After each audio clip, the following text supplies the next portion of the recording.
여러분 안녕하십니까? 더워도 너무 더운 주말이었습니다. 이제 더위를 식혀줄 장마도 사실상 끝이 나면서 곳곳에서 올해 최고 기온을 새로 썼습니다. 강원 산간을 제외한 전국에 폭염특보가 내려졌고 영남권을 중심으로는 폭염 중대경보가 발령됐습니다. 오늘 8시 뉴스는 한성희 기자의 보도로 시작합니다. 경남 양산시. 떼약볕이 내리쬐는 폭염 속에서도 밭일이 한창입니다. 오늘 양산은 수은주가 39.3도까지 올라가면서 밀양과 함께 전국에서 가장 더웠는데 양산에서 기상 관측이 시작된 2008년 이후 역대 최고 기온을 갈아치웠습니다. 지금 저희 밭이 풀밭이 돼 있는 상황인데 이 풀을 지금 뽑지 않으면은 추후에 저희가 출하하지 못할 만큼 품질이 저하가 됩니다. 그래서 지금 힘들게라도 하고 있습니다. 10분 일을 하고 20분을 쉬는 시간으로. 양산과 밀양뿐 아니라 경주 39도, 북창원 38.5도, 의령군 38.3도, 합천 38.2도를 기록하며 영남권 곳곳 기온이 40도에 육박했습니다. 이에 따라 가장 높은 폭염 경고 단계인 폭염 중대경보가 영남권을 중심으로 내려졌습니다. 폭염 중대경보는 체감 온도가 38도를 넘거나 최고 기온이 39도를 넘을 걸로 예상될 때 발령되는데 건강한 사람에게도 온열 질환이나 사망 같은 중대한 피해가 발생할 위험이 있습니다. 서울 32.6도, 대전 34.7도, 남원 35.9도 등으로 다른 지역들도 평년보다 2에서 6도가량 높은 온도를 나타내 강원 산간을 제외한 전국에 폭염특보가 내려졌습니다. 극한 폭염에 휴가철까지 겹치면서 전국 물놀이장엔 피서객의 발길이 이어졌습니다. 날씨가 너무 덥지만 물 보는 것만으로 너무 시원하고 더위가 조금 식혀지는 것 같아요. 기상청은 시원한 곳에서 수분을 충분히 섭취하는 등 건강관리에 특별히 유의할 것을 당부했습니다. SBS 한성희입니다. 연일 이어지는 폭염에 온열 질환으로 추정되는 사망 사고도 잇따랐습니다. 극한 더위에도 밖에서 일을 하다가 쓰러진 경우들입니다. 특히 기온이 치솟는 낮 시간대 야외 작업은 각별한 주의가 필요합니다. 이어서 정지연 기자입니다. 어제 낮 전남 광주 해남군에서 태국 국적 30대 A씨가 의식이 없는 상태로 발견돼 병원으로 옮겨졌지만 끝내 숨졌습니다. A씨는 밭에서 일하던 중 어지럼증을 호소한 뒤 휴식을 위해 숙소로 향하던 길에 쓰러진 것으로 전해졌습니다. 어제 해남군의 낮 최고 기온은 33.7도로 폭염 경보가 발효된 상태였습니다. 경찰은 온열 질환으로 쓰러진 것으로 보고 있는데 A씨가 온열 질환 사망자로 최종 분류될 경우 올해 전남 광주 지역 첫 온열 질환 사망 사례입니다. 지난 23일 밤 9시쯤 경남 사천시 논 인근에서 쓰러진 채 발견됐던 90대 남성 B씨가 이틀 만인 어제 숨졌습니다. 그제 발견 당시 B씨는 의식과 호흡이 불안정한 상태로 병원으로 옮겨졌는데 추정 사인은 열사병과 다발성 장기 부전인 것으로 알려졌습니다. B씨가 숨지며 경남 지역 온열 질환 추정 사망자는 2명으로 늘었습니다. 정말 고온 환경에 노출이 안 돼야 돼요. 하루 중에도 낮 한 12시부터 오후 2시, 3시 정말 이럴 땐 정말 피해야 되고 정부, 지자체에서 문자 날라오면 그대로 참 따르는 게 좋습니다. 질병관리청은 지난 5월 15일부터 어제까지 전국에서 발생한 온열 질환자는 1,301명, 이 가운데 6명이 숨졌고 같은 기간 폭염으로 폐사한 가축은 25만 5,876마리라고 밝혔습니다. SBS 정재현입니다. 폭염의 열기는 밤이 돼도 식지 않을 전망입니다. 서울 여의도 한강공원에 기상캐스터 나가 있습니다. 안수진 캐스터, 해는 지는 것 같은데 여전히 덥습니까? 네, 해가 저물고 있지만 열기는 여전합니다. 현재 이곳의 기온은 28.3도를 나타내고 있습니다. 더위를 잠시나마 식혀보기 위해서 시민분들이 한강공원에 나와 있고요. 이렇게 광장에서는 아이들이 물장난을 치면서 더위를 식히고 있습니다. 오늘도 열대야주의보가 서울에는 내려진 상태입니다. 열대야주의보는 밤 최저 기온이 지역에 따라 25도에서 27도 아래로 떨어지지 않을 때 발령되는데요. 현재 강원 일부를 제외한 전국 대부분 지역에 열대야주의보가 내려져 있습니다. 취침 전에는 실내 온도를 확인해서 냉방이나 환기를 해주시는 게 좋겠습니다. 네, 이 폭염 도대체 언제까지 계속되는 건가요? 네, 당분간은 북태평양 고기압의 세력이 유지되면서 무더위가 계속되겠습니다. 서울 기준으로 모레까지도 33도 이상의 더위가 나타나겠습니다. 대기 불안정으로 소나기 구름이 발달할 수도 있는데요. 내일은 수도권과 강원 지역을 중심으로 소나기 예보가 나와 있지만 소나기가 그치고 난 뒤에는 습도가 높아 더욱 후텁지근하겠습니다. 북태평양 고기압이 확장하면서 사실상 우리나라는 장마가 종료됐고요. 당분간 뚜렷한 비 예보가 나와 있지는 않습니다. 지금까지 한강공원에서 날씨 소식 전해드렸습니다. 다음 소식입니다. 장윤기가 고교 시절 동창들에게 여고생 납치 계획을 얘기했던 대화 기록이 재판에서 증거로 인정됐습니다. 앞서 장윤기가 성폭행 목적의 살인을 시인한 데 이어서 이걸 뒷받침하는 정황까지 법정에서 받아들여진 겁니다. 재희원 기자의 보도입니다. 검찰은 지난 5월 5일 장윤기가 경찰에 검거될 당시 갖고 있었던 공기계 휴대전화를 포렌식해 당시 고교 1학년이던 장윤기가 동창과 나눈 소셜미디어 대화를 복원했습니다. 복원된 대화에는 인생이 망하면 여고생을 납치하겠다, 봉고차로 납치하면 된다는 취지의 대화가 포함된 것으로 알려졌는데 검찰은 이와 함께 장윤기가 평소에도 여고생 납치 계획을 반복적으로 말해왔다는 고교 동창 진술도 확보했습니다. 내일 3차 공판을 앞두고 장윤기가 계획 납치 정황을 뒷받침하는 고교 시절 대화록의 증거 능력을 인정하면서 검찰은 장윤기의 고교 동창과 사회복무요원 시절 동료에 대한 증인신문 계획을 철회했습니다. 내일 공판에는 또 고 이채원 양의 유족과 이 양을 도우려다 장윤기가 휘두른 흉기에 중상을 입었던 17살 고모 군도 증인으로 재판에 출석합니다. 경찰청 특별수사단은 어제 참고인 신분으로 소환했던 전 광주경찰청 형사과장 이모 총경 조사 내용을 분석하면서 당시 국가수사본부 지휘 내용을 파악하는 데 주력하고 있습니다. 앞서 일선수사팀은 장윤기의 성범죄 사건과 살인사건을 병합해 수사할 것을 여러 차례 요청했는데도 국수본 지시로 분리수사하게 되면서 강간살인 대신 일반살인으로 검찰에 송치했다는 의혹이 이번 수사로 밝혀야 할 핵심 쟁점이기 때문입니다. 특별수사단은 사건 지휘의 정점에 있는 박성주 당시 국가수사본부장에 대한 직접 조사도 불가피하다는 입장입니다. SBS 재희원입니다. 얼마 전 서울 성수대교에서 9cm의 단차가 발생해서 시민들을 놀라게 했습니다. 그런데 최근 동작대교에서도 비슷한 길이의 단차가 발견됐습니다. 서울시는 안전에 문제가 없다고 해명에 나섰는데 실제 상황은 어떤지 김민준 기자가 현장을 취재했습니다. 서울 용산구 동작대교 북단의 진입로 구간. 다리를 건너기 위해 하루에도 수많은 차량들이 오가는 곳인데 안전성 확인을 위해 구조물 개측 중임을 알리는 서울시 안내 표말이 한켠에 붙어 있습니다. 이렇게 진입로 교각의 두 부분이 연결되는 지점인데 보시면 이렇게 단차들이 생긴 것을 보실 수 있습니다. 직접 재보면 길이가 한 10cm 정도 되는 것을 보실 수 있습니다.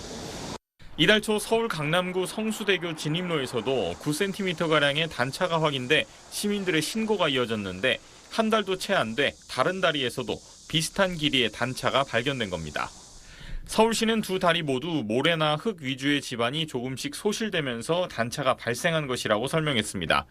동작대교 단차의 경우 지난 2023년 처음 확인돼 이후 주기적으로 점검하고 있으며 안전에는 문제가 없다고 덧붙였습니다. 아무래도 흙 구간이니까 세월이 지나면 지날수록 조금씩 공기도 빠지고 조금 처지겠죠. 네, 그런 과정에서 생긴 단차예요.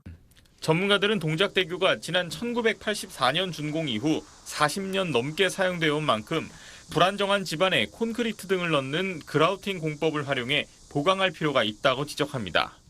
하상이니까 모래들이 조금씩 빠져나갈 수도 있다고 봐요. 그러면 거기다가 그라우팅을 해가지고 추가로 나오지 않도록. 서울시는 한강 교량들의 진입로를 전수조사 중인데 오는 29일엔 성수대교 현장의 도로 포장을 뜯어내고 단차 부분 지반의 안전성을 확인할 예정입니다. SBS 김민준입니다. 미국을 방문 중인 이재명 대통령이 이번엔 세계적인 벤처 투자사들을 상대로 투자 유치전을 이어갔습니다. 이 대통령은 양국이 힘을 합쳐서 다음 세대의 글로벌 혁신 기업을 만들자고 말했습니다. 샌프란시스코 현지에서 강청환 기자가 전합니다. 미국 실리콘밸리를 찾은 이재명 대통령이 미국 벤처 투자사 대표들과 악수를 나눕니다. 앤드리슨 호로위츠, 코슬라 벤처스 같은 각각 수백조 원대 자산을 운용하는 세계 굴지의 전문 벤처 투자사 대표들에게 한국 스타트업과 벤처 기업에 투자해달라고 이 대통령이 세일즈에 나선 겁니다. 대한민국의 경쟁력은 기술에만 있지 않습니다. 빠른 실행력, 또 세계적 수준의 제조 기반, 디지털 인프라, 우수한 인재. 이 대통령은 비자 제도 개선이나 연기금 지원 등 투자 인프라의 확대를 약속하면서 한국의 기술력과 제조 경쟁력에 미국의 투자 역량을 결합해서 새로운 성장의 기회를 만들자고 말했습니다. 두 나라의 강점이 결합이 되면 우리는 다음 세대의 삼성, 현대, SK, 네이버 그리고 세계를 선도할 새로운 글로벌 혁신 기업을 함께 만들어낼 수 있을 것입니다.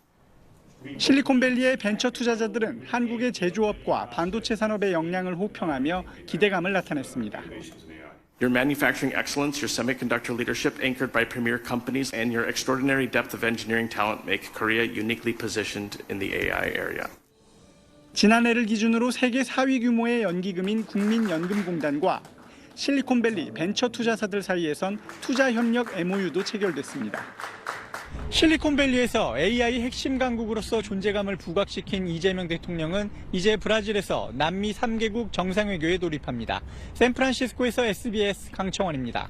미국과 이란의 재충돌이 2주일 만에 잠시 소강 상태에 접어들었습니다. 트럼프가 내린 공격 중단 명령을 놓고 여러 해석들이 나오는 가운데 이제 전선은 후티와 사우디로 번지는 모양새입니다. 워싱턴 전병남 특파원이 보도합니다. 미국이 이란에 대한 공습을 잠정 중단했습니다. 미 인터넷 매체 악시오스는 미군이 도널드 트럼프 대통령의 지시로 13일 연속 이어진 대이란 공습을 중단했다며 트럼프가 지난 24일 공습 계획을 보고받고도 승인하지 않았다고 보도했습니다. 트럼프는 이란에 이미 큰 타격을 입혔다면서 물밑 대화가 진행 중임을 내비쳤습니다. They are talking to us right now. They'd love to make a deal. I don't think they're ready to. I don't think it's time yet, but I'm willing to listen. 공습 중단 지시는 오만 협상단이 호르무즈 해협 재개방 문제를 논의하기 위해 이란에 도착한 지 수시간 만에 내려진 걸로 전해졌습니다. 이란 외무부가 의미 있는 실무 협의 진전이 있었지만 호르무즈 상황엔 어떠한 변화도 아직 없다고 밝힌 가운데 뉴욕타임즈는 트럼프가 미군의 중동 지역 방공 미사일 재고가 부족하다는 참모진의 보고를 받고 이란 공격을 보류했다고 보도했습니다. 뉴욕타임즈는 요르단, 쿠웨이트 등에 주둔 중인 미군을 방어할 탄약 재고가 줄고 있다면서 이 때문에 트럼프가 폭격 계획을 보류한 걸로 보인다고 분석했습니다. 미국과 이란 간 무력 충돌은 일단 소강 상태에 접어든 상황에서 이번엔 사우디아라비아와 후티 반군 간 무력 충돌이 격화하고 있습니다. 사우디아라비아가 현지 시간 그제 후티 반군 점령지인 호데이다를 공습하자 후티는 어제 사우디의 아람코 석유 시설을 타격했습니다. أهدافا حساسة لمنشآت تتبع شركة أرامكو في جيزان وذلك بعشرات الصواريخ البالستية والطائرات المسيرة. 전면전 비화 가능성까지 거론되는 가운데 외신들은 이번 충돌로 전쟁의 새로운 전선이 형성되고 있다고 분석했습니다. 워싱턴에서 SBS 전병남입니다. 의료용 마약류를 불법으로 투약해온 일당 14명이 무더기로 적발됐습니다. 병원에서 마약류를 가짜로 처방해주고 투약까지 해준 건 의사들이었습니다.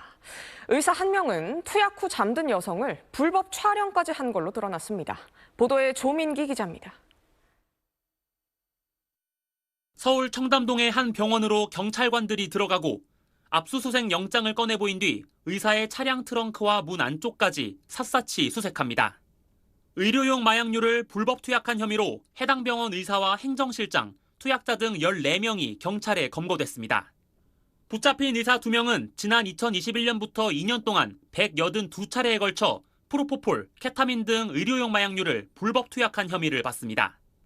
이들은 병원을 찾아온 투약자들에게 미용 시술을 빙자해 원가의 약 32배에 달하는 가격으로 처방도 해준 걸로 파악됐습니다. 불법 투약은 병원 운영 시간 이후인 늦은 시간이나 병원이 문을 닫은 휴일에 1인실에서 주로 이뤄졌고 검거된 의사 중 한 명은 약에 취해 잠든 투약자를 27차례에 걸쳐 불법 촬영한 혐의까지 드러나 최근 구속됐습니다. 불법 투약자 중엔 하루에 1,350만 원을 결제하거나 11달 동안 64차례에 걸쳐 2억 5천여만 원을 결제한 경우도 있었습니다. 의사들이 벌어들인 범죄 수익만 4억 5,700만 원에 달한다고 경찰은 밝혔습니다. 마약류 감시망을 피하면서 투약자의 수면 상태를 장시간 유지할 목적으로 수면 마취제인 덱스메데토미딘과 에토미데이트를 기존 마약류와 병용 투약하였습니다. 경찰은 검거된 14명을 검찰에 송치하고 지난 2월 이미 마약류로 지정된 에토미데이트 외에도 덱스메데토미딘의 마약류 지정 검토를 식품의약품안전처에 요청했습니다. SBS 조민기입니다. 지난달 울산의 한 공사 현장에서 50대 하청업체 노동자가 흙더미에 깔려 숨지는 일이 있었습니다. 사고가 난 곳은 9조 원대 자금이 투입되는 석유화학단지 공사 현장이었지만 정작 사고를 막을 흙막이조차 하나 없었습니다. 권민규 기자가 단독 취재했습니다. 형광색 조끼를 입은 작업자들이 다급히 움직이고 몇 명은 손과 삽으로 쉴 새 없이 흙을 파냅니다. 지난 6월 울산 온산읍 S-오일 석유화학단지 조성 공사 현장에서 50대 하청업체 노동자 정모 씨가 흙더미에 깔린 직후 상황입니다. 당시 새벽까지 내린 비로 물러진 토사가 임시로 만든 교량 아래 경사면에서 굴착 작업에 나섰던 정 씨를 덮친 겁니다. 한 7명, 8명이 와서 돌멩이를 치우는데 안 치워지는 거예요. 너무 무거워서. 결국에는 이제 땅을 파가지고 끄집어냈는데 심정지 상태로 병원에 옮겨진 정 씨는 결국 숨졌습니다. 그런데 SBS가 확보한 사고 직후 영상엔 쏟아지는 토사를 막아줄 흙막이 시설이 보이지 않습니다. 산업안전보건규칙에 따르면 굴착 작업을 할 때 경사면에 적정 기울기를 확보하거나 위험이 예상되는 곳엔 흙막이를 설치해야 합니다. 하지만 흙막이 시설은 없었고 사고 현장은 기울기 안전 기준을 넘어선 급경사였던 걸로 파악됐습니다. 사고가 난 곳은 3년 전 정부가 사우디아라비아와의 경제외교 성과로 내세운 샤힌 프로젝트 현장이었습니다. 샤힌 프로젝트는 88만 제곱미터 부지에 무려 9조 3천억에 달하는 예산이 투입됐지만 정작 현장 노동자의 안전은 보장되지 않았습니다. 샤힌 프로젝트 공사가 본격화된 2024년엔 53건, 지난해 170건의 산업재해가 발생했고 올해는 2명이 목숨을 잃는 등 상반기에만 발생한 산업재해가 127건입니다. 작은 사고들이 이제 점점 큰 사고를 만드는데 계속 예견된 사고지 않나, 어쩔 수 없었다. 그런 사고들은 중대재해처벌법이 처벌을 강화하는 데만 치중을 하다 보니까 그래서 기업이 보다 안전에 투자를 강화하는 쪽으로 인센티브를 주는. 입장을 묻는 SBS에 S-오일은 별도 입장을 내지 않았고 시공사인 현대건설은 경찰과 노동부 조사에 협조 중이며 비슷한 사고가 재발하지 않도록 대응책을 마련하겠다고 밝혔습니다. SBS 권민규입니다.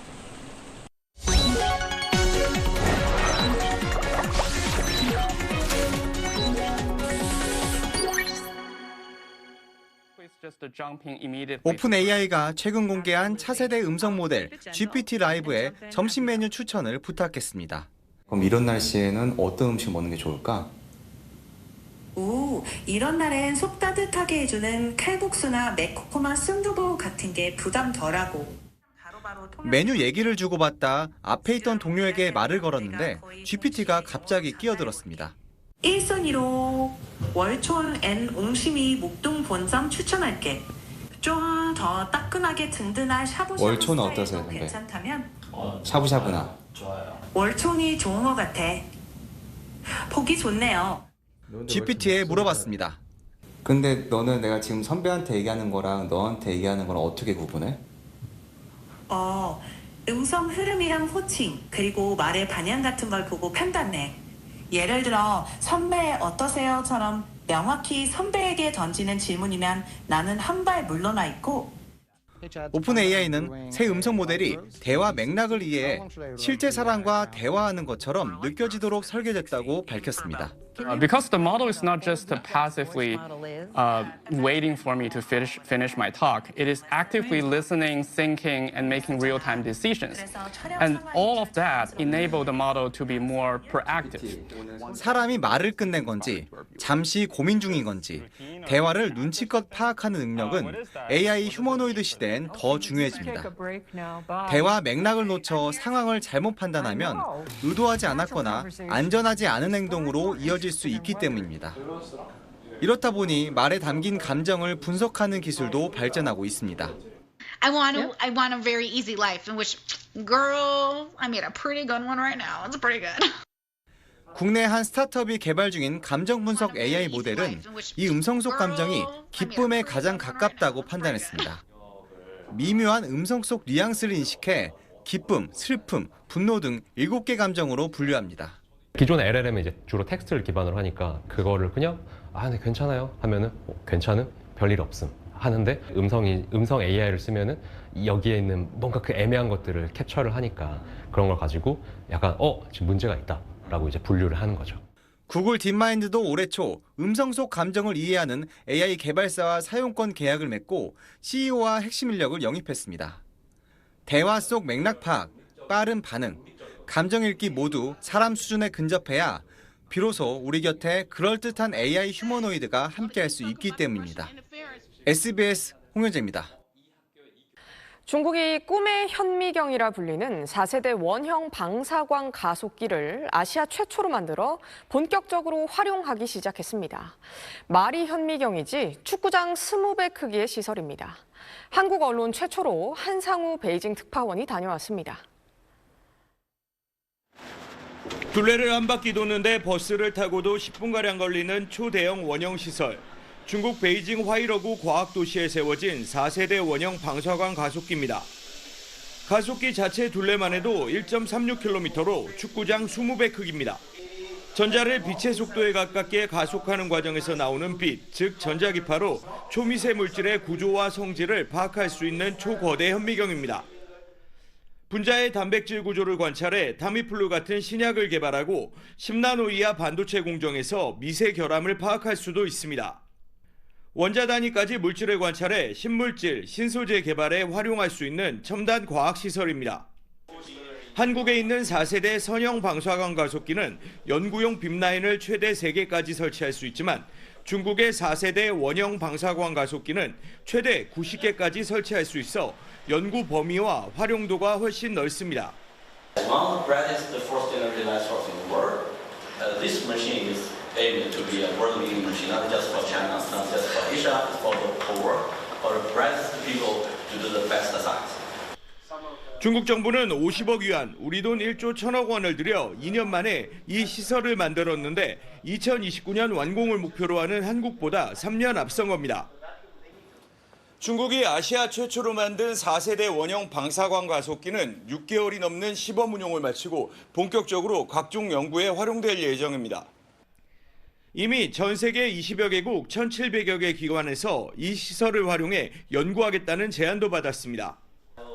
중국 정부는 기초 연구에 한 해 1,169억 위안, 우리 돈 25조 6천억 원을 투입하고 있습니다. 한국의 기초 연구 예산 2조 7,400억 원에 10배에 육박하는 금액입니다. 베이징에서 SBS 한상우입니다. 일본의 한 여성 시장이 넉 달간 출산 휴가를 떠났습니다. 지자체장으로는 처음 있는 일이라 무책임하다는 비난에 사퇴 요구까지 나왔습니다. 여성 선출직 공무원이 너무 적어서 관련 규정 자체가 아예 없었던 겁니다. 우리도 생각해 볼 점들이 많습니다. 도쿄 문준모 특파원이 취재했습니다. 전통 축제가 한창인 교토 이와타시. 만삭의 몸을 이끌고 따라가는 이 여성이 가와타 쇼코 시장입니다. 3년 전 전국 최연소로 당선된 그는 지난 5월 임신 소식과 함께 출산 휴가를 쓰겠다고 선언했습니다. 妊娠が分かったのが今年に入ってからなんですけれども、産休ですね。これの取得を予定すると。 이 한마디가 전국적인 논란을 일으켰습니다. 일본 헌정사상 출산 휴가를 쓴 지자체장이 없었고 관련 규정도 없기 때문입니다. 온라인에선 무책임하다, 사퇴하라는 비난이 쇄도했습니다. 하지만 가와타 시장은 이는 임신 가능성이 있는 연령대 여성을 고위직에서 배제하자는 거나 마찬가지라며 지난 20일 넉 달간의 출산 휴가에 들어갔습니다. 仕事を頑張るのか、そういったその妊娠出産という家庭の方のライフイベントを取るのかの選択を迫られなくてもいい社会というものをやはり築いていけたらいいなと。 출산 휴가 규정조차 없는 건 선출직 여성 공직자가 극히 적었기 때문입니다. 지난해 말 기준 일본의 여성 지자체장은 광역단체의 4.3%, 기초단체의 3.7%에 불과합니다. 중의원이 지난해 6월 의원직 출산휴가를 도입했지만 넉 달 뒤 처음으로 휴가를 신청한 이가라시 에리 입헌 민주당 의원은 사퇴를 촉구하는 메시지 폭탄에 시달렸습니다. 한국 역시 선출직 공직자는 근로기준법상 노동자로 분류되지 않아 출산휴가에 관한 명확한 규정이 없습니다. 20대 국회에서 신보라 의원, 21대 국회에서 이수진 의원이 국회의원의 출산휴가를 명문화하는 국회법 개정안을 발의했지만 국회 문턱을 넘지 못했습니다. 지난해 세계경제포럼이 발표한 젠더 격차 지수에서 한국은 148개국 중 101위, 일본은 118위를 기록했습니다. 도쿄에서 SBS 문주모입니다. 올해 상반기 우리나라를 찾은 외국인 관광객이 역대 처음으로 1,000만 명을 넘어섰습니다. 세계적인 K컬처 열풍과 함께 걷기 좋은 도시 세계 1위로 뽑힐 만큼 여행하기 편해진 환경도 한몫했다는 평가입니다. 보도에 심우섭 기자입니다. 서울 종로구 인사동 거리. 궂은 날씨에도 골목마다 외국인 관광객들로 가득합니다. 가족, 친구 등 소규모로 와 직접 짠 일정으로 여유롭게 즐깁니다. On a commencé à regarder hier, mais on n'a pas encore vu. Mais sinon, la ville est très sympa. Surtout, on trouve c'est assez différent entre la vie de jour et la vie nocturne. Ça devient très animé la nuit. Donc, c'est vraiment ça qui est sympa. 한국을 찾은 외국인 관광객은 지난달 중순 1,000만 명을 돌파했는데 지난해 대비 한 달 반이나 빠른 역대 최고 기록입니다. 외국인 관광객의 월간 카드 지출도 처음으로 2조 원을 넘었습니다. 뭐 아프리카부터 남미까지 해서 정말 다양한 나라에서 오시기 때문에 작년이랑 비교했을 때는 좀 확실히 조금 더 괜찮아졌다라고 생각은 들기는 해요. K-팝과 드라마, 음식 등 K-컬처의 전 세계적인 인기와 원화 약세에 더불어 우수한 관광 인프라도 관광객들을 끌어들이고 있다는 평가입니다. 세계적인 여행 잡지 타임아웃은 지난 4월 세계에서 가장 걷기 좋은 도시로 서울을 꼽았습니다. 관광지와 상권 등이 잘 연결된 보행 인프라와 대중교통망, 안전한 치안 등이 높은 점수를 받았습니다. You know, I feel like I could go out at midnight with the baby, or I could go out for dinner. Even if I have a couple drinks, I'll get home safely. 이제는 전통적인 관광지에서 벗어나 한국인의 일상 공간을 찾아가는 모습도 달라진 관광의 흐름으로 나타나고 있습니다. 외국인들도 역시 한국의 젊은이들이 잘 노는 곳, 성수동이라든지 또 익산동이라든지 실제 생활에서 즐기는 것을 나도 한번 같이 즐겨보고 싶어 하는 생활관광 중심으로 변하고 있어요. 올해 외국인 관광객이 2천만 명을 돌파할 것으로 예상되는 가운데 전문가들은 재방문과 지방관광으로도 이어지도록 경쟁력 강화가 계속되어야 한다고 조언합니다. SBS 심우섭입니다. 민주당 지도부를 뽑는 전당대회를 앞두고 개파 대결 양상이 갈수록 가열되고 있습니다. 당 대표는 물론 최고위원까지 상대편을 모두 떨어뜨리고 우리 쪽만 되게 해달라고 호소하고 있습니다. 정치권 소식은 고정현 기자가 전합니다. 오늘 오전 울산에서 열린 정청래 당대표 후보의 민주당원 간담회. 팀 정청래라고 자칭하는 친청계 최고위원 후보 3명이 어김없이 한자리에 모였습니다. 정 후보 지지자들 사이에서는 당원들 출생월에 따라 친청계 최고위원 후보 2명씩에게 표를 몰아주는 이른바 생일 투표 전술이 확산하고 있습니다. 정 후보는 오늘도 친명계 김민석 후보의 탈당 이력을 꼬집으며 날을 세웠습니다. 당을 한 번도 배신한 적 없고 당을 한 번도 탈당한 적이 없는 이재명 대통령의 최종 지킴이는 저 정청래가 될 것이라고 저는 확신합니다. 비슷한 시각 광주에서 열린 김민석 당대표 후보 정책 간담회엔 친명계 최고위원 후보 4명이 김 후보와 자리를 함께했습니다. 김 후보는 오늘 친청계 후보들을 반명이라고 지칭하며 말로만 친명하고 실제로는 반명하는 사람들을 다 떨어뜨려 달라고 직격했습니다. 반명에 대해서 단호하게 비판할 수 있는 오로지 친명 다섯 수를 100% 뽑아주실 것이다. 환영합니다. 호남 지역 당신 모으기에 집중하고 있는 송영길 당대표 후보는 전북 지역 청년 당원들을 만나 정청래 대표 시절 당청 관계가 어땠는지 되물으며 이렇게 말했습니다. 구체적으로 유시민 작가 같은 분들이 비판한 것에 대해서 좀 동의하기 어렵죠? 어떻습니까? 송 후보는 정 후보를 겨냥한 듯 SNS에 당의 기둥인 대통령을 흔드는 세력에게 당을 맡길 수 없다고 썼습니다. SBS 고정현입니다.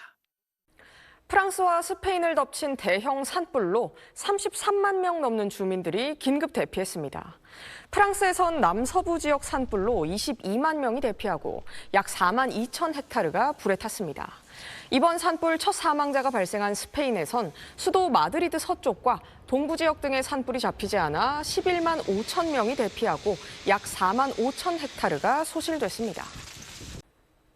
물놀이 사망 사고의 절반 이상이 7월 말부터 8월 초 사이에 발생하는 걸로 나타났습니다. 행정안전부에 따르면 지난 2021년부터 지난해까지 5년간 물놀이 사고로 모두 104명이 숨진 걸로 집계됐습니다.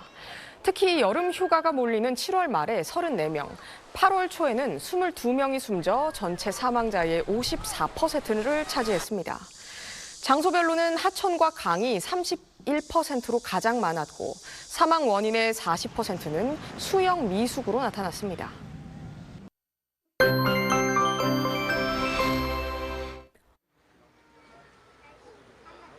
해가 저물었지만 폭염의 열기는 식지 않고 있습니다. 오늘에 이어 내일도 열대야가 예상됩니다. 전국 대부분 지역에 열대야 주의보가 내려져 있는 가운데 내일 서울의 최저 기온 26도로 나흘째 열대야가 나타나겠습니다. 낮에는 폭염이 기승입니다. 영남 지역에는 폭염 중대경보가 내려져 있는데요.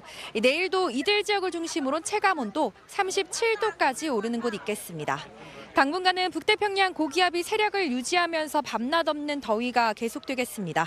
서울 기준 당분간 낮 최고 기온 33도 이상의 더위가 계속되겠습니다. 내일 수도권과 강원 지역을 중심으로 소나기 예보가 나와 있는데요. 소나기가 그치고 난 뒤 습도가 높아 후텁지근하겠습니다. 북태평양 고기압이 확장하면서 사실상 우리나라 장마는 종료됐고요. 당분간 뚜렷한 비 예보가 나와 있진 않습니다. 지금까지 여의도 한강공원에서 날씨 소식 전해드렸습니다.